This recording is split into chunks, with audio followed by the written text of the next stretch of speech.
فنون لطیفہ، fine arts. اے اہل نظر ذوق نظر خوب ہے لیکن جو شے کی حقیقت کو نہ دیکھے وہ نظر کیا۔ اقبال کہہ رہے ہیں اے اہل ہنر، فن کی خوبیاں اور فن کی خامیاں جانچنے کا ہنر اچھی بات ہے، لیکن اگر تمہاری نظر ہی کسی چیز کی اصل حقیقت کو نہ دیکھ سکتی تو وہ نظر کس کام کی ہے؟ مقصود ہنر سوز حیات ابدی ہے، یہ ایک نفس یا دو نفس مسئلہ شرر کیا۔ سوز حیات ابدی کے معنی ہیں ہمیشہ کی زندگی کا جذبہ، نفس کہتے ہیں پل کو، مسئلہ شرر چنگاری کی طرح۔ اقبال کہہ رہے ہیں کہ فن کا اصل مقصد فنکار میں ہمیشہ کی زندگی کی جلن اور حرارت پیدا کرنا ہے، اور اگر فن نے فنکار میں ایک چنگاری کی طرح لمحے بھر کے لیے چمک پیدا کر بھی دی تو بیکار اور بے سود ہے۔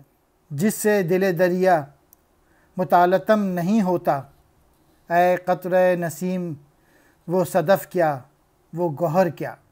متلاطم کے معنی طوفانی، قطرہ نیسا بہار کے موسم کی بارش کا وہ قطرہ جو سیپ کے منہ میں گرنے سے بعد موتی بن جائے، صدف کہتے ہیں سیپ کو۔ اقبال کہہ رہے ہیں اے بہار کے موسم کی بارش کے قطرے، وہ سیپی ہی کیا اور وہ موتی کس کام کے جس سے دریا کے دل میں طوفان برپا نہ ہونا شروع ہو جائیں۔ مراد یہ ہے وہ عشق حقیقی کا جذبہ بیکار ہے جو لوگوں کو بیدار نہ کر دے۔ شاعر کی نوا ہو کہ مغنی کا نفس ہو، جس سے چمن افسردہ ہو وہ باد سحر کیا۔ نوا مینز شاعری، مغنی کہتے ہیں گانے والا، گلوکار، افسردہ افسوس زدہ۔ اقبال کہہ رہے ہیں کہ شاعری ہو یا موسیقی ہو جو اثر سے خالی ہو وہ بیکار ہے، یعنی ایسی پوئٹری کرنی چاہیے جو کہ جذبے ابھارے، اور ایسے گانے گانے چاہیے، سیڈ نہیں گانے چاہیے۔ اور پھر بھی ایسے ہی انہوں نے کمپیئر کیا جیسے صبح کی ہوا کس کام کی ہے جس سے باغ میں شگفتگی کے بجائے افسردگی چھا جائے۔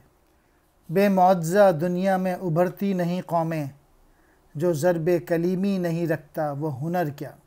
بے معجزہ مینز بغیر معجزے کے، ابھرتی نہیں مقام حاصل نہیں کرتی۔